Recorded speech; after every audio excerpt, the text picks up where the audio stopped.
रजनी को बचपन से ही पेंटिंग का बहुत शौक था।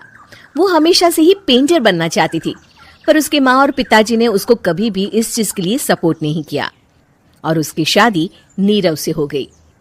नीरव रजनी को बहुत प्यार करता था, पर रजनी हमेशा चुपचाप ही रहती। वो इस शादी से खुश नहीं थी। वो ये शादी नहीं करना चाहती थी। उसे तो हमेशा से पेंटर जो बनना था। अपने इस सपने को वो नहीं पूरा कर पाई, इसलिए वो हमेशा उदास रहती थी। रजनी, बहुत ही बढ़िया फिल्म लगी है, कल देखने चले? नहीं जी, कल मुझे बहुत काम है, मैं नहीं जा पाऊंगी। अच्छा तो कोई बात नहीं, संडे को चलते हैं। देखिए, मुझे फिल्म देखना पसंद नहीं है। आपको जाना है तो चले जाइए। नीरव को मना करके रजनी वहां से चली जाती है और अपने बैग को खोलकर उसमें बंद पड़े ब्रश और कलर्स को देखकर रोने लगती है। रजनी, चलो ना कहीं बाहर खाने चलते हैं, कुछ तुम्हारी पसंद का। जी, मुझे नहीं जाना, मेरी तबीयत ठीक नहीं है। रजनी वहां से चली जाती है। नीरव को समझ नहीं आता कि रजनी उससे इतना दूर क्यों रहती है। वो जब भी उसके साथ वक्त बिताना चाहता है, रजनी कोई ना कोई बहाना बना देती है। एक दिन घर पर कोई नहीं था। रजनी घर का सारा काम जल्दी से खत्म कर लेती है। घर पर अकेले होने के कारण वो सोचती है कि वो आज पेंटिंग करेगी। वो अपने कमरे में जाकर पेंट ब्रशेस और कलर्स निकालकर जैसे ही कलर मिक्स कर रही होती है कि दरवाजे पर बेल बज जाती है। अब कौन आ गया इस वक्त? इतनी मुश्किल से तो मुझे पेंट करने का मौका मिला है। रजनी दरवाजा खोलती है तो उसकी सास अपनी सहेलियों के साथ खड़ी होती है और सब घर के अंदर आ जाते हैं। अरे बहू, सबको शरबत बनाकर पिला दे, बाहर तो बड़ी गर्मी है। उफ। जी। रजनी पेंट ना कर पाने से उदास हो जाती है। उसे गुस्सा भी आ रहा होता है कि उसने इस शादी के लिए हाँ क्यों कह दी। वो रसोई में जा रही होती है कि उसकी सास उसे रोकती है। बहू, सबके खाने का भी इंतजाम कर लेना, आज का लंच तो ये सब यही करेगी। हाँ। रजनी बिना कुछ कहे रसोई में चली जाती है। सबके लिए खाना बनाती है। सब खाना खाते हैं और रजनी घड़ी देखती है कि ये सब कब जाएंगे ताकि वो अपनी पेंटिंग कर सके। जब शाम होती है तब सब चले जाते हैं अपने घर। अरे बहू, सब तेरे खाने की तो बहुत तारीफ कर रहे थे, सबको बहुत अच्छा लगा खाना।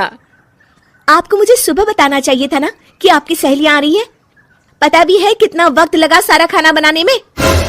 अरे बहू, तू ऐसे कैसे बात कर रही है मुझसे? तो और कैसे बात करूं? मैं इस घर की कोई नौकरानी नहीं हूं कि इतना काम करूंगी। रजनी अपने कमरे में जाकर दरवाजा बंद कर लेती है। शाम को जब नीरव आता है तो उसकी माँ उसे पूरी घटना के बारे में बताती है। क्या रजनी ने आपसे इस तरह बात की माँ? हाँ, और पता नहीं उसे क्या हो गया है, शाम से बाहर भी नहीं आई है। मैंने तो कई बार आवाज दी, खाना भी नहीं खाया उसने। तू ही बात करके देख ले बेटा। नीरव अपने कमरे का दरवाजा खटखटाता है।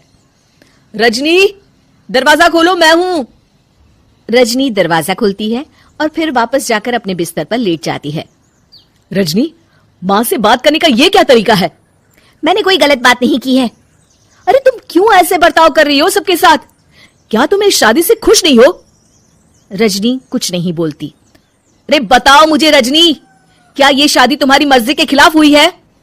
हाँ, मैं ये शादी कभी नहीं करना चाहती थी। तुमसे क्या, मैं किसी से भी शादी नहीं करना चाहती थी। रजनी रोने लगती है। चुप हो जाओ रजनी, बताओ मुझे, तुम क्यों नहीं करना चाहती थी शादी? रजनी बेड के नीचे से अपने पेंटिंग्स, कलर्स, ब्रश, पेपर्स निकालती है।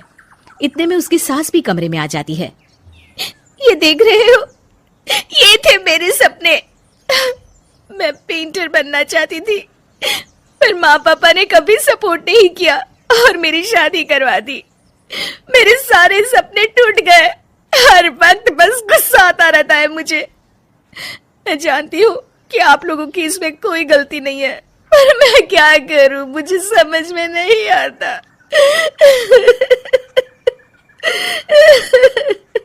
रजनी फूट फूट कर रोने लगती है। मुझे माफ कर दीजिए, आप दोनों के साथ मैं बहुत बुरा बर्ताव कर रही हूँ। अरे रजनी बेटा, चुप हो जाओ तुम। नीरव पानी लेकर आता है।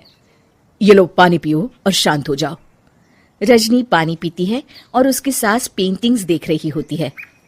अरे नीरव, हमें तो पता ही नहीं था कि हमारी बहू कलाकार है। अरे कितनी अच्छी पेंटिंग्स बनाई है, देखो तो। ये वाली तो मैं अपने कमरे में ले जाऊंगी। आपको ये पेंटिंग्स अच्छी लगी? अच्छी नहीं, बहुत अच्छी लगी। और तुमने हमें बताया क्यों नहीं? तुम जब चाहे पेंटिंग कर सकती हो रजनी। हम तुम्हारे सपनों को पूरा करने में तुम्हारा पूरा साथ देंगे। हाँ बेटा, हम कला की कद्र करते हैं। हम कलाकार तो नहीं, पर मुझे गर्व है कि मेरी बहू एक कलाकार है। रजनी, नीरव और सास तीनों हंस पड़ते हैं।